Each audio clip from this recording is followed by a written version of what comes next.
सतगुरु दी प्यारी साध संगत जी, मेरे वल्लों सारिਆਂ ਨੂੰ राधा स्वामी जी। ਅੱਜ 29 मार्च 2026 दिन ਐਤਵਾਰ ਨੂੰ आज हुजूर जी ने बाबा जी ਦੀ ਮੌਜੂਦਗੀ ਦੇ ਵਿੱਚ आज डेरा ब्यास ਦੇ ਵਿੱਚ सत्संग फरमाया। आप जी ने आज स्वामी जी महाराज की बाणी लिखी। आज इस महीने का यह आखिरी भंडारा सीगा, बहुत ज्यादा आज संगत मौजूद सीगी। आप जी ने बड़े चेतावनी दे नाल ते साडी सामने वो असलियत रखते हुए सानू समझाने की कोशिश की। आप जी ने बाणी लिखी, धाम अपने चलो पाई। जिहड़ी संगत आज डेरा ब्यास नहीं आ सकी है, वो बड़ी खुशी दे नाल इस सत्संग की जिहड़ी समरी है वो सुन सकती है जी। धाम अपने चलो पाई, पराए देश क्यों रहना, काम अपना करो जाई, पराए काम नहीं फसना। हुजूर जी ने बाणी की शुरुआत करते हुए कहा कि ये जिहड़ी बाणी है ये स्वामी जी महाराज की बाणी है। आप जी ने कहा कि देखो 3 हफ्तियां तो भंडारा चल रहे ने। पहले 2 हफ्ते आपा ने जगजीवन सचो एको दाता दी बाणी लिखी। पिछले हफ्ते आपा ने दिल का हुजरा साफ कर जाना के लिए बाणी लिखी। आज आपा स्वामी जी महाराज की बाणी लै रहे हैं। बाणी लैण दा की मकसद है? ਆਪਾਂ ਸੰਤਾਂ ਮਹਾਤਮਾ ਦੀ ਬਾਣੀ ਲੈਂਦੇ ਹਾਂ ਉਹਨਾਂ ਦੇ ਉਪਦੇਸ਼ ਤੇ ਉਹਨਾਂ ਦਾ ਜਿਹੜਾ ਹੁਕਮ ਹੈ ਉਹਨੂੰ ਸਮਝਣ ਵਾਸਤੇ। ਉਹ ਸਾਨੂੰ ਸਮਝਾਉਂਦੇ ਨੇ ਕਿ ਸਾਨੂੰ ਭਗਤੀ ਕਿਹੜੀ ਕਰਨੀ ਹੈ ਤੇ ਉਹ ਸਾਧਨ ਕਿਹੜਾ ਅਪਣਾਉਣਾ ਹੈ। ਆਪ ਜੀ ਨੇ ਸਮਝਾਇਆ ਕਿ ਸਾਰੇ ਸੰਤ ਮਹਾਤਮਾ ਸਾਨੂੰ ਇੱਕੋ ਹੀ ਚੀਜ਼ ਸਮਝਾਉਣ ਦੀ ਕੋਸ਼ਿਸ਼ ਕਰਦੇ ਹਨ, ਉਹ ਸਾਡੀ ਸਮਾਨਤਾ ਦੀ ਗੱਲ ਕਰਦੇ ਨੇ। ਉਹਨਾਂ ਨੇ ਕਿਹਾ ਕਿ ਪਰਮਾਰਥ ਦੇ ਵਿੱਚ ਇਹ ਜਿਹੜੇ उपदेश हुंदे ने ये चौवरणों को साझा हुंदे ने, इहदे विच कोई डिस्क्रिमिनेशन नहीं हुंदा है। आप जी ने कहा कि परमार्थ दे विच धर्म जात दा कोई उद्देश्य नहीं हुंदा है, लेकिन इंसान कमजोर है। अफसोस दे नाल कहना पैंदा है कि अज इंसान परमार्थ दे विच भी धर्म जात नूं बना के बैठ गया है। आप जी ने कहा कि संतां दी बाणी नूं वह के लेख दईए। संत महात्मा अपनी बाणी दे नाल सानू प्रेरणा देण दी कोशिश करते हैं। संत महात्मा अलग अलग जात दे विच अलग अलग धर्म दे विच जरूर आउंदे ने, लेकिन उन्हां दा जिहड़ा उपदेश है वो सारियां नू सांझा है। हुण आप जी ने समझाया कि इंसान अज पूरी तरीके दे नाल अपने आप नू बाहर मुखी करके बैठ गया है। ਉਹਨੂੰ ਤਾਂ ਆਪਣੇ ਅਸਲ ਕਰ ਦੀ ਵੀ ਪਹਿਚਾਣ ਨਹੀਂ ਰਹੀ। ਆਪਨੇ ਕਿਹਾ ਕਿ ਸਾਨੂੰ ਲੱਗਦਾ ਹੈ ਕਿ ਆਪਾਂ ਕਰਮ ਕਾਂਡ ਕਰਾਂਗੇ ਤੇ ਸਾਡੇ ਕਰਮ ਖਤਮ ਹੋ ਜਾਣਗੇ, ਆਪਾਂ ਨੂੰ ਸੁੱਖ ਮਿਲ ਜਾਵੇਗਾ ਤੇ ਇਹਨਾਂ ਕਰਮ ਕਾਂਡ ਨੂੰ ਕਰਕੇ ਆਪਾਂ ਸੋਚਦੇ ਹਾਂ ਕਿ ਸਾਡੀ ਮੁਕਤੀ ਹੋ ਜਾਵੇਗੀ, ਸਾਡੀ ਜ਼ਿੰਦਗੀ ਜਿਹੜੀ ਹੈ ਉਹ ਸਵਰਗ ਬਣ ਜਾਵੇਗੀ। ਇਹ ਸਾਡੀ ਸਭ ਤੋਂ ਵੱਡੀ ਗਲਤਫਹਿਮੀ ਹੈ। ਆਪਨੇ ਕਿਹਾ ਕਿ ਇਹਨਾਂ ਦੇ ਨਾਲ ਸਾਡੇ ਕਰਮ ਜਿਹੜੇ ਹੈ ਉਹ ਖਤਮ ਨਹੀਂ ਹੋ ਸਕਦੇ। फिर आप जी ने कहा कि आपा सोचते हाँ आपा मेहनत करांगे, रिश्ते नातियां नूं वक्त देंगे, जिंदगी दे विच पैसा कमावांगे, ओहदियां दे उत्ते जावांगे तां सानू सुख मिलेगा। सानू सुख इत्थे भी नहीं मिलेगा। संत महात्मा सानू समझाउंदे हन कि वो किहड़ी चीज है जिहड़ी सानू इस दुनिया दे विच सुख दे सकदी है। दुनिया दी कोई भी चीज सानू सुख नहीं दे सकती। This materialistic world can't provide us that happiness। कि वो जड़ा संसार है उन्हां दी जड़ियां चीज़ां हन वो सिर्फ सानू समस्या दे सकदियां हन, सुख नहीं दे सकदी। आप जी ने कहा कि इंसान अज कदे भी तर्क दे नाल लॉजिक दे नाल चीज़ां नू नहीं समझदा है, अपनी समझ लगांदा है, लेकिन कदे भी लॉजिकल परस्पैक्टिव तो चीज़ां नहीं देखदा। आपने समझाया कि अज दा हाल वेख लईए, ਅੱਜ ਆਪਾਂ ਸਾਰੇ ਬਿਜ਼ੀ ਹਨ, ਆਪਾਂ ਕਹਿ ਦਿੰਦੇ ਆ ਜੀ ਆਪਾਂ ਬਿਜ਼ੀ ਹਨ। ਆਪਾਂ ਦਾ ਲਈ ਤਾਂ ਆਪਣੇ ਲਈ ਕੋਈ ਟਾਈਮ ਨਹੀਂ, ਪਰਮਾਤਮਾ ਵਾਸਤੇ ਸਾਨੂੰ ਇੱਕ ਵਕਤ ਨਹੀਂ ਮਿਲਦਾ। ਜੇ ਪਰਮਾਤਮਾ ਨੇ ਸਾਨੂੰ ਸਾਰਾ ਕੁਝ ਦਿੱਤਾ ਹੈ, ਸਾਡੇ ਕੋਲ ਉਹਨਾਂ ਦੇ ਲਈ ਵਕਤ ਨਹੀਂ ਹੈ। ਹੁਣ ਸੰਤ ਮਹਾਤਮਾ ਸਾਡੇ ਵਾਸਤੇ ਸਾਨੂੰ ਉਹ ਅਸਲੀਅਤ ਜਿਹੜੀ ਹੈ ਉਹ ਸਮਝਾਉਣ ਵਾਸਤੇ ਆਉਂਦੇ ਨੇ। ਉਹ ਕਹਿੰਦੇ ਹਨ ਕਿ ਜੇ ਤੁਸੀਂ ਪਾਣੀ ਦੇ ਵਿੱਚ ਮਧਾਣੀ ਮਾਰਦੇ ਰਹੋਗੇ, ਪਾਣੀ ਦੇ ਨਾਲ ਕੁਝ ਨਹੀਂ ਮਿਲਣ ਲੱਗਾ। ਜੇ ਤੁਸੀਂ ਦੁੱਧ ਵਿੱਚ ਮਧਾਣੀ ਪਾਓਗੇ ਤਾਂ ਜਾ ਕੇ ਉਹ ਮੱਖਣ ਮਿਲਦਾ ਹੈ। ਉਹ ਕਹਿ ਰਹੇ ਹਨ ਇਹ ਦੁਨੀਆ ਦੇ ਜਿਹੜੇ ਰੰਗ ਤਮਾਸ਼ੇ ਹਨ, ਜਿਨ੍ਹਾਂ ਦੇ ਵਿੱਚ ਆਪਾਂ ਵਕਤ ਦੇ ਰਹੇ ਹਨ, ਇਹਨਾਂ ਦੇ ਨਾਲ ਸਾਨੂੰ ਕੁਝ ਨਹੀਂ ਮਿਲੇਗਾ। ਆਖਰੀ ਦੇ ਵਿੱਚ ਸਿਰਫ ਸਾਨੂੰ ਮੌਤ ਮਿਲੇਗੀ। ਲੇਕਿਨ ਉਹ ਜਿਹੜਾ ਪਰਮਾਤਮਾ ਹੈ, ਉਹਦੀ ਜਿਹੜੀ ਭਗਤੀ ਹੈ, ਉਹ ਭਾਈ ਦੁੱਧ ਵਿੱਚ ਮਧਾਣੀ ਦੇ ਬਰਾਬਰ ਹੈ। ਉਸ ਤੋਂ ਸਾਨੂੰ ਜਿਹੜੀ ਸੱਚੀ ਚੀਜ਼ ਹੈ ਉਹ ਮਿਲੇਗੀ। ਅੱਜ ਸਾਡੀ ਜ਼ਿੰਦਗੀ ਦੇ ਵਿੱਚ ਠਹਿਰਾਵ ਨਹੀਂ ਹੈ। ਆਪਾਂ ਭੱਜਦੇ ਫਿਰਦੇ ਹਾਂ, ਆਪਾਂ ਸੋਚਦੇ ਹਾਂ ਕਿ ਸਾਨੂੰ ਇਹਨਾਂ ਚੀਜ਼ਾਂ ਦੇ ਨਾਲ ਕੁਝ ਹਾਸਿਲ ਹੋ ਜਾਵੇਗਾ, ਭਾਈ ਨਹੀਂ ਹੋਣ ਲੱਗਾ। ਹਜ਼ੂਰ ਜੀ ਨੇ ਫਿਰ ਕਿਹਾ ਕਿ ਮੈਂ ਤੁਹਾਡੇ ਤੋਂ ਕੁਝ ਸਵਾਲ ਪੁੱਛਦਾ ਹਾਂ ਕਿ ਤੁਸੀਂ ਕਦੀ ਦੁਨੀਆ ਦੇ ਨਜ਼ਾਰੇ ਦੇਖੇ ਹਨ? ਮਾਲਕ ਨੇ ਇੰਨੀ ਸੁੰਦਰ ਸਾਡੇ ਲਈ ਕਾਇਨਾਤ ਬਣਾਈ ਹੈ, ਇੰਨੀ ਸੁੰਦਰ ਕੁਦਰਤ ਦੇ ਨਜ਼ਾਰੇ ਬਣਾਏ ਹਨ ਕਿ ਆਪਾਂ ਨੇ ਦੇਖੇ ਹਨ? ਕਦੀ ਸਾਡੇ ਕੋਲ ਟਾਈਮ ਹੈ ਕਿ ਆਪਾਂ ਬਾਹਰ ਨਿਕਲ ਕੇ ਉਹ ਜਿਹੜੇ ਤਾਰੇ ਨਿਕਲਦੇ ਨੇ ਉਹਨਾਂ ਦੀ ਤਰਫ ਦੇਖ ਸਕੀਏ? ਆਪਾਂ ਸੇਵਾ ਦੇ ਉੱਤੇ ਆਂਦੇ ਆ, ਸਤਸੰਗ ਦੇ ਉੱਤੇ ਆਂਦੇ ਆ, ਸਾਡੇ ਕੋਲ ਵਕਤ ਨਹੀਂ ਹੈ, ਆਪਾਂ ਵਕਤ ਨਹੀਂ ਦੇ ਪਾਉਂਦੇ। ਕਿ ਆਪਾਂ ਨੇ ਸੇਵਾ ਕਰਦੇ ਉਹ ਨਜ਼ਾਰੇ ਮਹਿਸੂਸ ਕੀਤੇ ਨੇ? ਸੇਵਾ ਦੇਖਣ ਵਾਲੀ ਹੁੰਦੀ ਹੈ। ਜਦ ਦੇਖੋ ਕੋਈ ਵੀਰ ਸਾਨੂੰ ਪ੍ਰਸ਼ਾਦਾ ਦਿੰਦਾ ਹੈ, ਉਹ ਵੀਰ ਉਸ ਪ੍ਰਸ਼ਾਦਾ ਦਿੰਦੇ ਵਕਤ ਕੀ ਸਿੱਖਦਾ ਹੈ?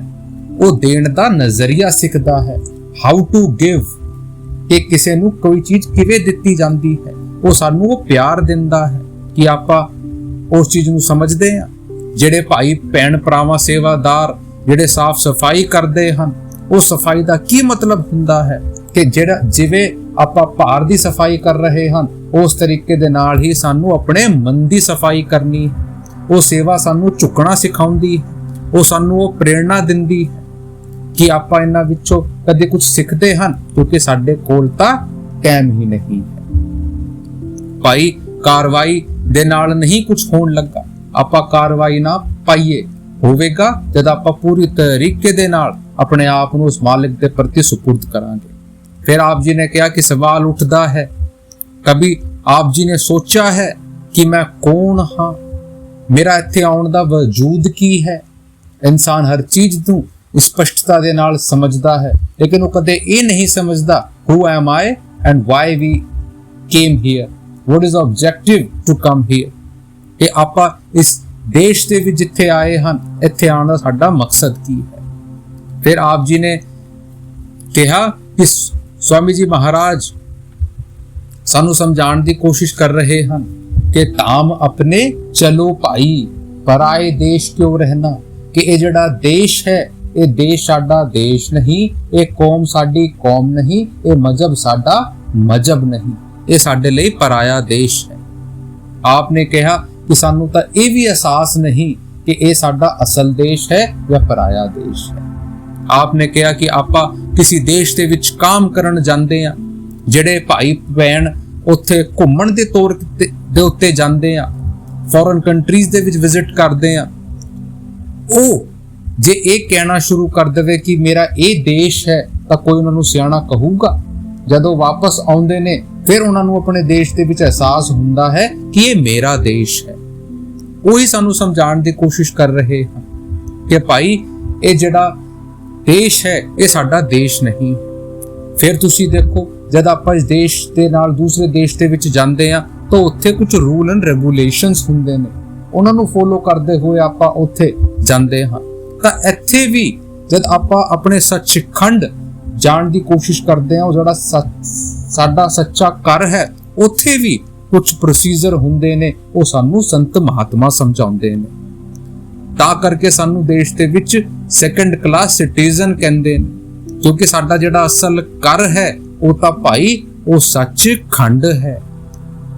ਇਹ ਸਰੀਰ ਜਿਨ੍ਹਾਂ ਦੇ ਉੱਤੇ ਆਪਾਂ ਇੰਨਾ ਮਾਣ ਕਰਦੇ ਆ, ਜਿਨ੍ਹਾਂ ਨੂੰ ਆਪਾਂ ਸੋਚਦੇ ਆ ਕਿ ਇਹ ਸਾਡਾ ਹੈ, ਇਹ ਵੀ ਇੱਕ ਦਿਨ ਮਿੱਟੀ ਦੇ ਵਿੱਚ ਮਿਲ ਜਾਂਦਾ ਹੈ। ਤਾਂ ਕਰਕੇ ਕਿਹਾ ਜਾਂਦਾ ਹੈ ਆਏ ਜਾਏ ਸੋ ਮਾਇਆ। ਇਹ ਸਾਰੀ ਚੀਜ਼ ਜਿਹੜੀ ਵੀ ਸਾਡੇ ਕੋਲ ਹੈ ਉਹ ਆਂਦੀ ਜਾਂਦੀ ਰਹਿੰਦੀ ਹੈ ਤੇ ਫਨਾ ਹੋ ਜਾਂਦੀ ਹੈ। ਫਿਰ ਸਵਾਮੀ ਜੀ ਮਹਾਰਾਜ ਸਾਨੂੰ ਸਮਝਾਉਣ ਦੀ ਕੋਸ਼ਿਸ਼ ਕਰ ਰਹੇ ਹਨ ਬਾਣੀ ਦੇ ਜ਼ਰੀਏ ਕਿ ਸਾਨੂੰ ਆਪਣੀ ਪਹਿਚਾਨ ਕਰਨੀ ਹੈ। ਸਾਨੂੰ ਆਪਣੇ ਆਪ ਨੂੰ ਤੋਂ ਸਵਾਲ ਪੁੱਛਣੇ ਨੇ ਕਿ ਆਪਾਂ ਕੌਣ ਹਨ, ਸਾਡਾ ਸੱਚਾ ਘਰ ਕਿੱਥੇ ਹੈ, ਉੱਥੇ ਜਿੱਥੇ ਉਹ ਮਾਲਿਕ ਨਿਵਾਸ ਕਰਦਾ ਹੈ। ਸਾਨੂੰ ਆਪਣੀ ਪਹਿਚਾਨ ਕਰਨੀ ਹੈ। हुजूर जी ने फिर अगे समझाया कि इंसान जिस शरीर ਨੂੰ ਸੋਚਦਾ ਹੈ ਕਿ ਇਹ ਸਾਰਾ ਕੁਝ ਕਰ ਰਿਹਾ ਹੈ, ਤਾਂ ਆਪ ਜੀ ਨੇ ਐਗਜ਼ਾਮਪਲ ਲਿੰਦਾ ਗੱਡੀ ਤੇ ਇੰਜਨ ਦਾ।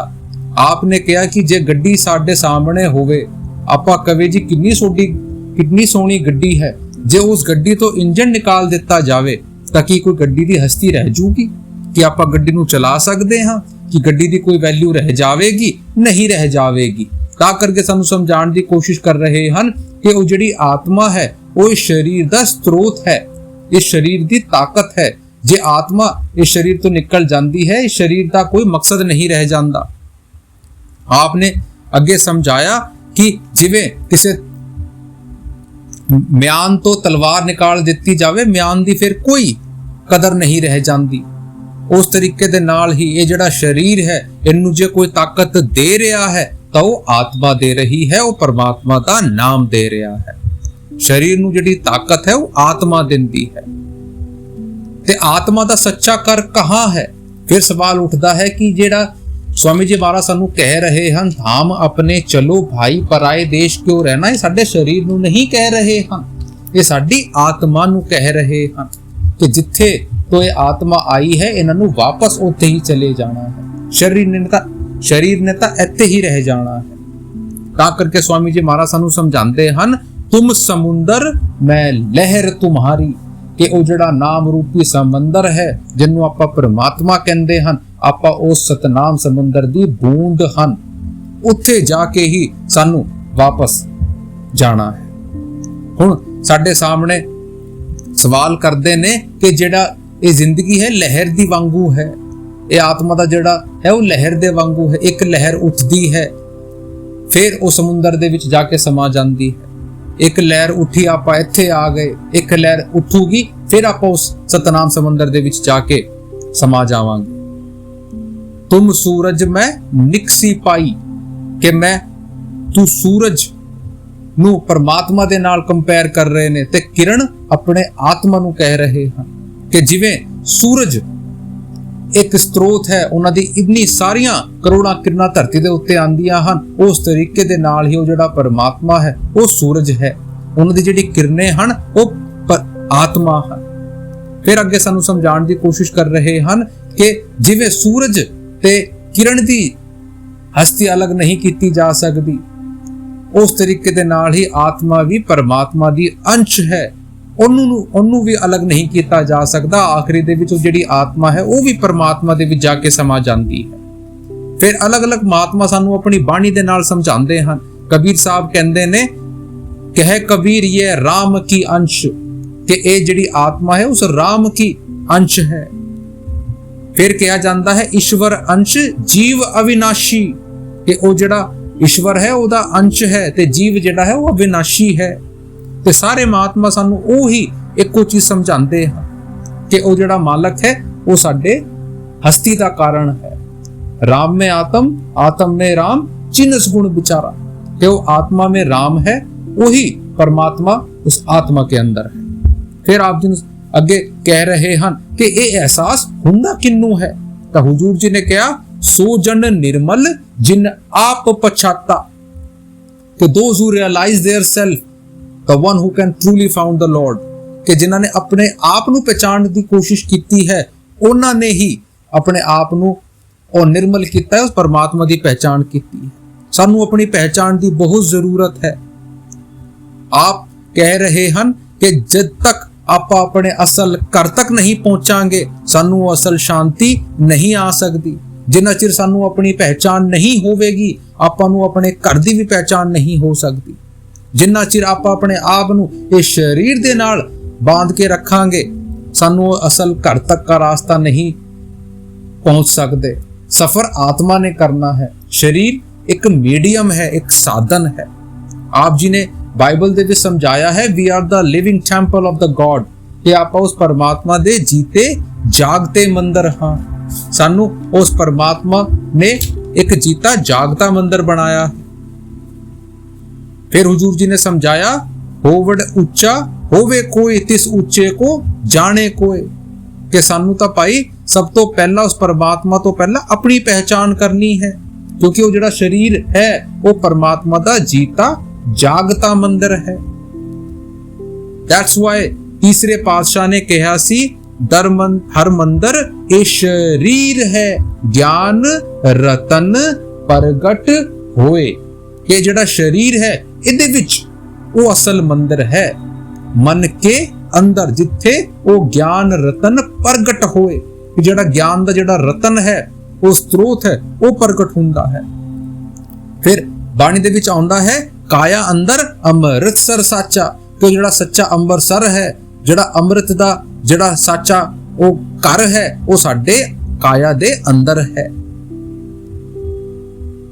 फिर आप जी ने समझाया कि स्वामी जी महाराज ने कई बारी समझाया, सूरत सुन बात री तेरा धनी बसे आकाश, के तेरा सूरत नू कह रहे हैं कि तू जेड़ी माड़ी माड़ी फिरदी है कि मैनू भार कोई लब जावेगा, वो भार नहीं है। तेरा जेड़ा धनी है, धनी कहंदे आ हसबैंड नू, उस मालक नू, वो तेरा आकाश बसदा है।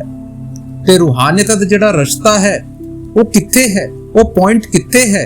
तीसरे तिल तो लैके सिर दी जेड़ी चोटी हुंदी है, उत्थे उस परमात्मा दी जेड़ा निवास स्थान है, उसो वो सफर शुरू हुंदा है। फिर आपने समझाया कि आपां तां पूरी तरीके दे नाल अपने आप नू भार दी तरफ लगा के बैठे। मालिक ने सानू किस तरीके दे नाल, किन्ना सत्संग दे नाल जोड़ के इत्थे भेजिया है, फिर भी आपां समझदे नहीं। फिर कहंदे ने बाबा जी कई बारी समझाते ने कि आपां जे साडे घर दे विच अग लग जावे तां आपां की सारे कारण लभण दी कोशिश करांगे कि अग क्यों लगी है, जां फिर आपां सॉल्यूशन दी तरफ जावांगे। आपां कह दिंदे आ जी आपां इत्थे आ गए हन, इन्ने बहुत दुख है, तां भाई कारण दे नाल नहीं ना होण लगा, जिहड़ा सॉल्यूशन है ओदे नाल आपां उस परमात्मा तक पहुंचांगे। मालक ने सानू इत्थे भेजिया है अपनी पहचान कराउण वास्ते। ਆਪਾਂ सवाल जवाब करते हैं, सवाल जवाब तो सानू सैटिस्फैक्शन नहीं मिल सकता, थोड़ी देर दे लई सानू तसल्ली मिल सकती है, लेकिन वो जिहड़ी सच्ची संतुष्टि है वो होवेगी जद आपां सेल्फ एक्सपीरियंस करांगे, अपने आप दे अंदर वो एहसास करांगे, फिर जाके सानू वो जिहड़ी असल तृप्ति है वो मिलेगी। तां करके कहंदे हन, मिल जगदीश कि ए तेरी वरिया, के वो जिहड़े मालिक दा जिहड़ा मौका है ये फिर वापस नहीं आन लगा। ये मालिक ने मेहर करके सानू इहदे नाल जोड़िया है, हुण सानू इहदी परख नहीं करनी, इहदा जिहड़ा यूटिलाइजेशन है वो करना है। दुख में जन्म दुख में मरण, दुख ना मिटे बिन सतगुर शरण, के साडा दुख दे नाल ही साडा जन्म होया है, दुख दे नाल ही साडा मरण हो जावेगा, ते जिहड़े दुख मिटणगे बिना सतगुर की शरण के नहीं मिट सकते। सानू समझाने की कोशिश कर रहे। फिर आपने कहा, कूड़ राजा कूड़ प्रजा कूड़ सब संसार, किज नाल कीजे दोस्ती सब जग चलन हार, कि आपां इस जिंदगी दे विच आके इस देश नू जिथे आपां रहिंदे आ इस नू अपना घर समझ के बैठ जांदे आ। आपां सोचदे आ कि इत्थे जे मैं कोई पोजीशन एक्वायर कर लियांगा, जे मैं कोई मान वड़ाई इकट्ठी कर लियांगा, सानू भाई अहंकार आ सकता है, वो मालक सानू नहीं मिल सकता। कूड़ कह के बयान कर रहे हैं। आपां हुजूर जी ने समझाया, सानू कोई पोजीशन मिल जाती है, आप अपने माँ बाप तक नू भुल जाते हैं, कि आपां सोचते हैं कि सारी जिंदगी आपां ही उत्थे इस कुर्सी ते रहांगे, पता नहीं साडे तो पहला किन्ने उस कुर्सी दे उत्ते आए हन ते किन्ने साडे बाद आउणगे। फिर आपने समझाया कि ये जिहड़ा अहंकार है ये सानू किते नहीं लेके जा सकता। मालिक ने सारियां नू एको ही ताकत बख्शी है, टीका भूखा को नहीं सबकी गठड़ी लाल, गिरे खोल नहीं जानते ताते भय कंगाल, के मालिक ने किसे नू रूहानियत दी दौलत दे विच परख नहीं कीता, सारियां नू बराबर ही मौका दिता है, लेकिन आपां उस दी तरफ चलना ही नहीं चाहते, ता करके आपां उस मालिक तक नहीं पहुंच रहे हैं। आप कह रहे हैं कि पही प्राप्त मां नुकते हुरिया, गोविंद मिलन की ए तेरी वरिया। कि भाई पता नहीं किन्ने भागां दे नाल सानू मालक ने ये जिहड़ी इंसानी जामा है बख्शिया है। गोविंद मिलन की ए तेरी वरिया, कि ये जिहड़ा चांस है उस गोविंद नू मिलन दा है, ये मौका जिहड़ा है उस परमात्मा नू मिलन दा है। 184 जून सुभाई मानुष को प्रभ दी वडियाई, के 184 जून तो बाद मालक ने मौका सानू दिता है, उहदी वडियाई है कि सानू अखरी पौड़ी दे विच हैगे आ, हुण जरा जा एफर्ट ला लेंगे परमात्मा तक पहुंच जाणगे। लेकिन आपां तां पूरे तरीके दे नाल अपने आप नू भारमुखी करी बैठे। आपां सोचदे आ कि साडी जिहड़ी चाहतां हन ओह सानू परमात्मा तक ले जाणगी। भाई करनी दा मार्ग है, करनी करके होवेगा। फिर आपने समझाया कि मालिक ने सारा कुछ जिहड़ा बनाया है वो अंदर दी लई बनाया है। ये जिहड़ी प्रकाश है, ये जिहड़ा धुन है, ये भाई अंदर दी लई है, लेकिन इंसान कमजोर है, सारियां चीजां नू बाहर दी तरफ प्रोजेक्ट करन दी कोशिश करता है कि बाहर सब कुछ मिल जाएगा। आपां ऋषि मुनिया दा एग्जाम्पल लेंदे आ। भाई पिछले युगां दे विच ऋषि मुनिया दे विच ताकत हुंदी सी, वो बिना गुरु तो भी परमात्मा तक पहुंच जांदे सी, लेकिन कलयुग दे विच कोई गुरु तो बिना नहीं पहुंच सकता, सानू एक गुरु दी लोड़ पैंदी। फिर आपां कहंदे आ जी शरण, शरण की हुंदी है। आप जी ने एग्जाम्पल लिंदा कि शरण हुंदी है हुक्म, हुक्म मनिए पाइए। फिर आप जी ने कहा कि किन्ने गुरु साहब दे एग्जाम्पल साडे सामने रखते ने कि जब थड़े दी गल आई सी, थड़े बनाण लगे सी, सारे पीछे हट गए सी, लेकिन एक सीगे जो नहीं हटे सी, उस नूं कहंदे आ शरण। कि जद आपां बिना कोई सवाल उस मालिक दे दिते हुए नाम दी कदर करदे। आप जी ने समझाया कि आपां ये पैसे धन दौलत दी गल करदे आ, आपां वड्डे तो वड्डे राजे महाराजे दी कहानी सुन लईए, सिकंदर दी कहानी सुन लईए, गए ना खाली हाथ इत्थे तो आपां की सोचदे आपां कुछ इत्थे तो ले जावांगे। आपने कहा कि अज आपां दुवैत दे विच फसे होए हां, आपां पहाड़ नू भजदे आ, लेकिन अंदर दी आपां गल नहीं करदे। लफ्जां दे नाल नहीं होण लगा, लफ्जां दे नाल हुंदा तां पता नहीं सारियां ने तर जाना सी। आपने कहा कि आपां ने भाई करके वखाना है, कुछ बन के वखाना है। फिर आपने कहा अलख और अगम के पारा अजब एक महल दिखलाना, कि उथे मालिक जद आपां उस भक्ति नू करदे हां, फिर आपां उस सचखंड तक पहुंचदे हां जिथे वो अलख आगम के पारा एक महल दिखलाना, वो सचखंड जिथे निवास करता है, वो परमात्मा जिथे निवास करता है, उस तक सानू पहुंचना है। फिर आप कहते हैं वहीं राधा स्वामी से मिलना, हुआ मन आज अति मगना, कि जद आपां उत्थे पहुंचांगे, उस महल तक पहुंचांगे, फिर आपां उस राधा स्वामी तो मिलणगे। राधा ओ आत्मा, स्वामी ओ राधा का स्वामी, ओ आत्मा का स्वामी। फिर उत्थे जाके आपां मिलणगे। हुआ मन आज अति मगना, कि जद आपां अपने असल देश पहुंच जाणगे, फिर जाके साडा जिहड़ा मन है वो मगन हो जाएगा, इनू शांति मिल जाएगी, इनू ट्रैंक्विलिटी मिल जाऊगी। ताम अपने चलो भाई, पराए देश क्यों रहना। कि भाई सानू भी अपने आप की पहचान करते हुए अपने असल घर की तरफ जाना है।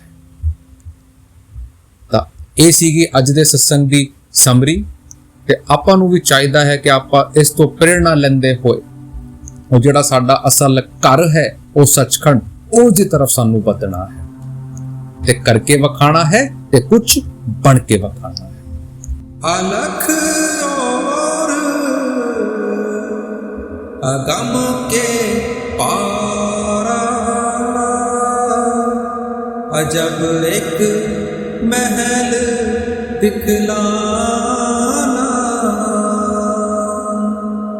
वहीं राधा स्वामी से मिलना, हुआ मन आज अति मगना।